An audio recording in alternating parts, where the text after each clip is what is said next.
अथ श्रीयोगवासिष्ठे उत्पत्तिप्रकरणे 61तमः सर्गः।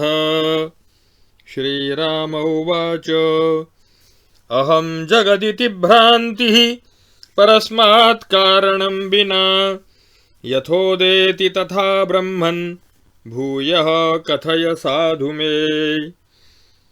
श्रीवसिष्ठ उवाच समस्ताः समतैवान्ताः संविदो बुध्यते यतः सर्वथा सर्वदा सर्वं सर्वात्मकमजस्ततः। सर्वा हि शब्दार्थदृशो ब्रह्मैवैताः पृथङ् न तत् सर्वार्थशब्दार्थ कला रूपमासां न विद्यते। कटकत्वं पृथङ् हेम्नः स्तरङ्गत्वं पृथक् जलात् यथा न सम्भवत्येवं न जगत् पृथगीश्वरात्। एष एव जगद्रूपं जगद्रूपं तु नेश्वरे हेमैव कटकादित्वं कटकत्वं न हेमनि। यथा वयविनो रूपमनेकावयवात्मकं तथा न वयवायास्तु चितः सर्वात्मकं च यत्। यत्तुल्यकालमखिलं तन्मात्रा वेदनं परे अन्तस्थं तदिदं भाति जगदित्यहमित्यपि। लेखौघानां यथा भेद सन्निवेशः शिलोदरे तथा नन्यज्जगदहं चेत्यन्तश्चिद्घने घनम्। स्थितास्तरङ्गाः सलिले यथान्तरतरङ्गिते सृष्टिशब्दार्थरहितास्तथान्तः सृष्टयः परे। न सर्गे तिष्ठति परं सर्गस्तिष्ठति नोपरे अवयवावयवीवत् सत्तानवयवैस्तयोः। चिद्रूपेण स्वसंवित्या स्वचिन्मात्रं विभाव्यते स्वमेव रूपहृदयं वातेन स्पन्दनं यथा। तत्कालमेष शब्दाणुश्चिच्चमत्काररूपधृक् चेतते खमिवैवान्तः संकल्प इव चेतसा।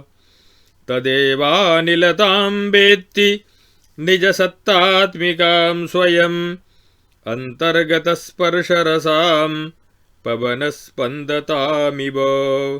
तदेवाभासतामेति निजसत्तात्मिकां स्वयं कोशस्थितालोकलवां तेजः प्रकटतामिव।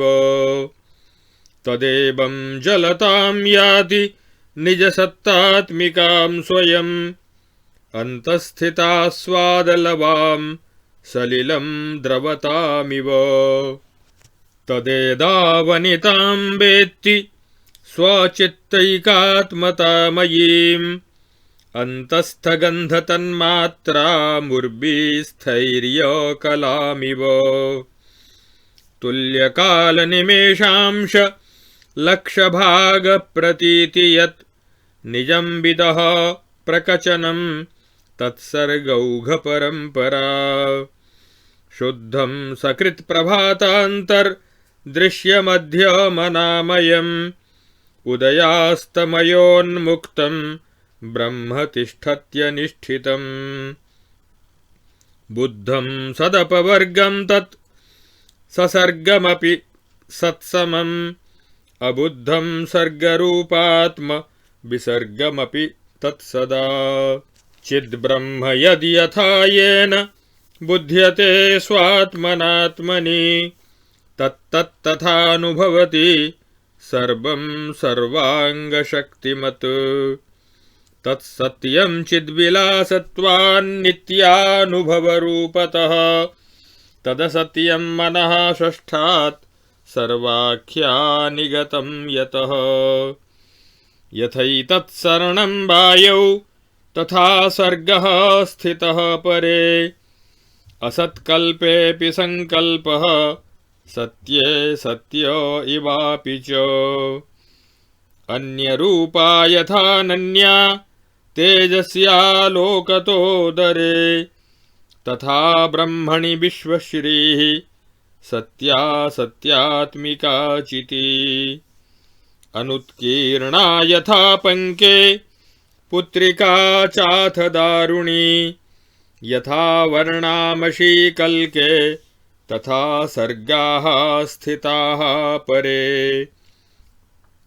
अनन्यान्येव कचति ब्रह्मतत्त्वमरुस्थले असत्यात्मनि सत्येव त्रिजगन्मृगतृष्णिका ब्रह्मणा चिन्मयेनात्मा सर्गात्मैव विभाव्यते न भाव्यते चानन्यत्वात् बीजेनान्तरिवद्रुमः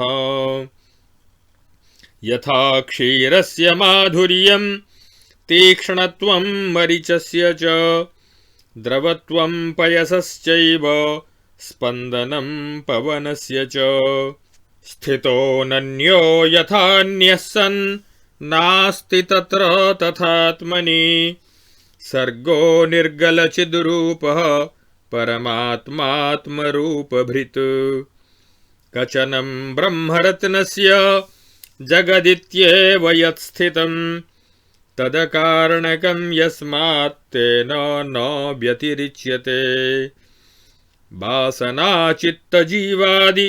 वेदनं वेदनोदितं नोदेत्यवेदनादेव यतनादेव पौरुषात् नास्तमेति न चोदेति क्वचित् किंचित् कदाचन सर्वं शान्तमजं ब्रह्म चिद्घनं सुशिलाघनं पराणुं प्रतिसर्गौघाश्चिताद्भान्ति सहस्रशः तेष्वप्यणावणावन्तः कैवात्रा वासना कथम् यथा जलान्त ऊर्म्याद्या गुप्ता गुप्ताश्च शक्तयः जाग्रत्स्वप्नसुषुप्ताद्यास्तथा जीवेन्तरा स्थिताः जाता चेदरतिर्जन्तोर्भोगान् प्रतिमनागपि तदसौ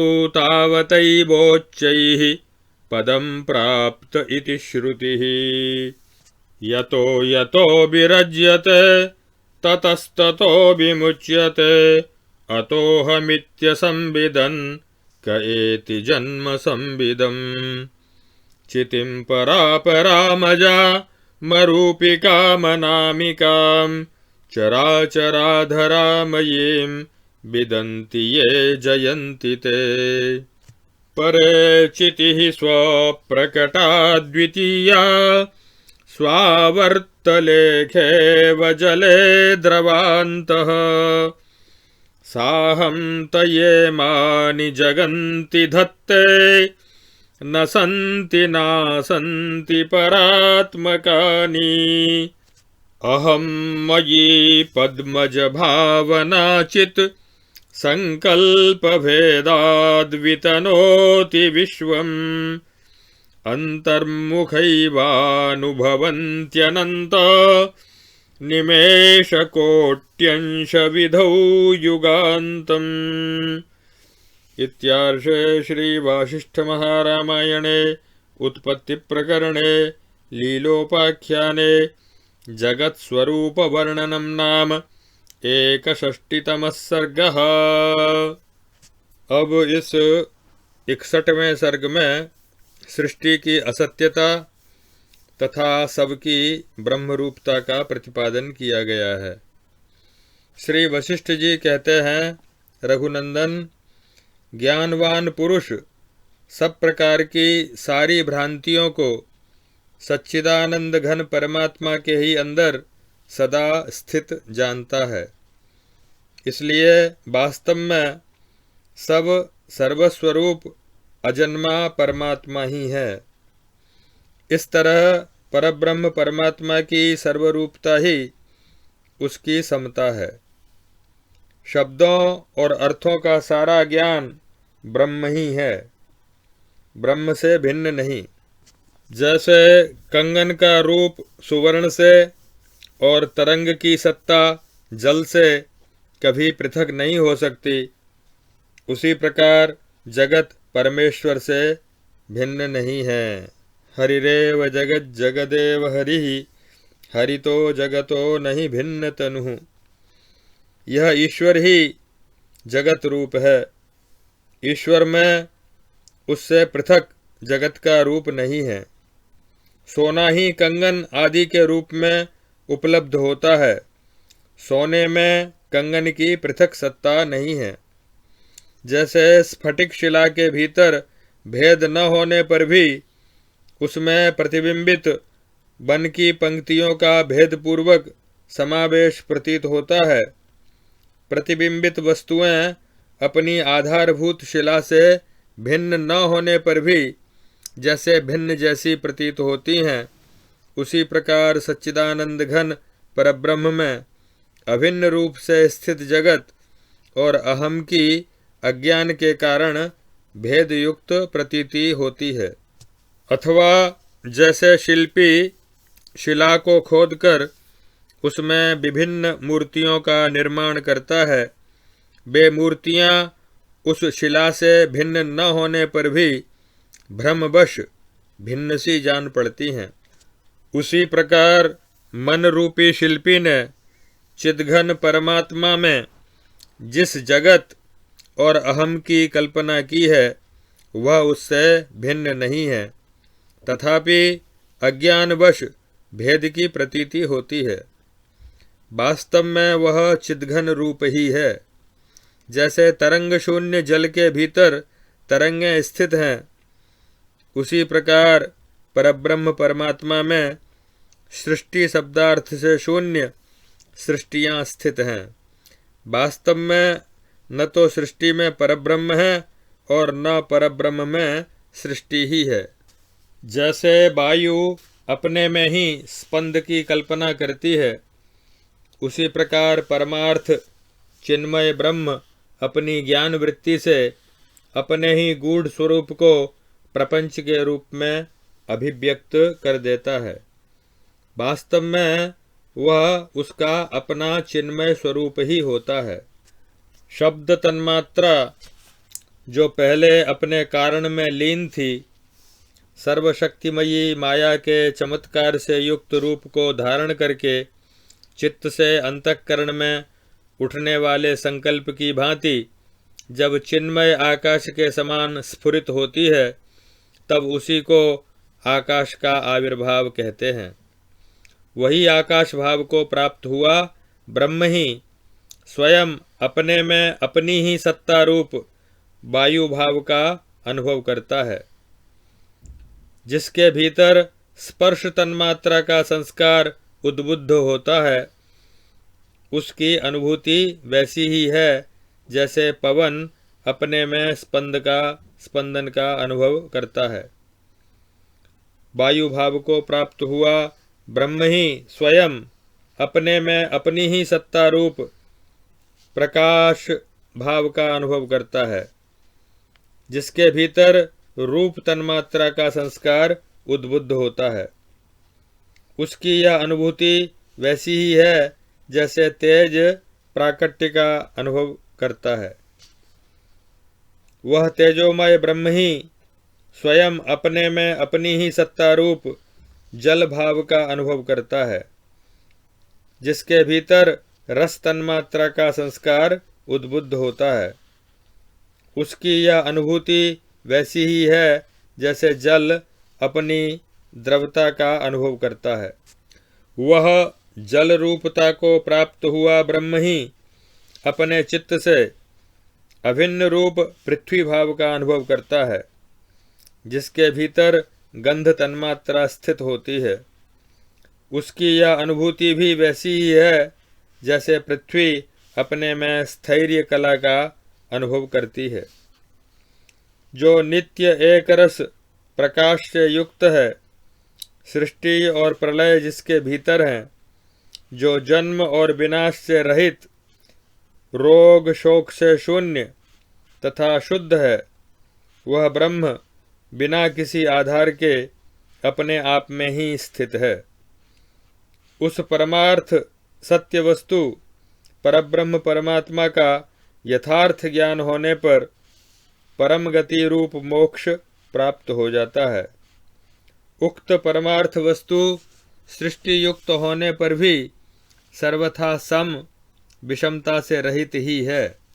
जैसे अग्नि में जो प्रकाश है वह उससे भिन्न न होने पर भी भिन्न जैसा प्रतीत होता है, उसी प्रकार सच्चिदानंद घन ब्रह्म में जो यह जगत रूपी प्रकाश है वह उससे भिन्न न होकर भी भिन्न जैसा जान पड़ता है। भिन्न रूप से दिखाई देना ही उसका असत्य रूप है और अभिन्न रूप से दिखना ही उसके सत्य रूप का दर्शन है। जैसे गीली मिट्टी में अव्यक्त रूप से खिलौने मौजूद हैं, जैसे काष्ठ में खुदाई करके प्रकट न की हुई कठपुतली मौजूद है, और जैसे स्याही के चूर्ण में अक्षर स्थित हैं, उसी तरह परब्रह्म परमात्मा में नाना प्रकार की सृष्टियां विद्यमान हैं। यद्यपि ब्रह्म तत्व रूपी मरुभूमि में त्रिलोक रूपिणी मृग तृष्णा असत्य ही है, तथापि मायावश सत्य जैसी प्रतीत होती है। वह ब्रह्म से अभिन्न होती हुई भी भिन्न सी भासित होती है। जैसे दूध का मिठास, मिर्च का तीखापन, जल की तरलता और पवन का स्पंदन उससे भिन्न नहीं है, उसी प्रकार परब्रह्म परमात्मा में यह सर्ग अनन्य भाव से स्थित है। उससे भिन्न रूप में उसका कोई अस्तित्व नहीं है। परमात्मा में लीन होकर वह चिन्मात्र स्वरूप से स्थित होता है। परमात्मा का अपना ही स्वरूप धारण करता है। कोई भी वस्तु कहीं और कभी भी न तो प्रकट होती है और न लय को ही प्राप्त होती है। सब कुछ सुंदर शिला के घनीभूत स्वरूप की भांति शांत, अनादि, निराकार, सच्चिदानंद घन ब्रह्म ही है। जैसे जल के भीतर गुप्त और प्रकट रूप से तरंग आदि रहते हैं, उसी तरह जीव में जागृत, स्वप्न, सुषुप्ति आदि शक्तियां गुप्त और प्रकट रूप से विद्यमान रहती हैं। पुरुष जिस जिस वस्तु की ओर से विरक्त होता है उससे मुक्त होता जाता है, और जो सब ओर से निवृत्त हो जाता है उसे अणुमात्र दुख का भी अनुभव नहीं होता। इस स्मृति वाक्य के अनुसार जो देह आदि में अहम भाव का अनुभव नहीं करता, ऐसा कौन मनुष्य जन्म मरण रूपी भ्रम को प्राप्त होगा। परब्रह्म में व्यष्टि रूप से प्रकट हुई जो अद्वितीय चित सत्ता है, वह जल की तरलता के भीतर व्यक्त हुई आवर्त भंवर की रेखा के समान है। वही अहम भाव से युक्त होकर इन तीनों लोकों को धारण करती है। वास्तव में तो परमात्मा के भीतर न तो सदरूप जगत है और न ही असदरूप। इस प्रकार उत्पत्ति प्रकरण में जगत के स्वरूप का वर्णन करने वाला ये 61वां सर्ग पूरा हुआ।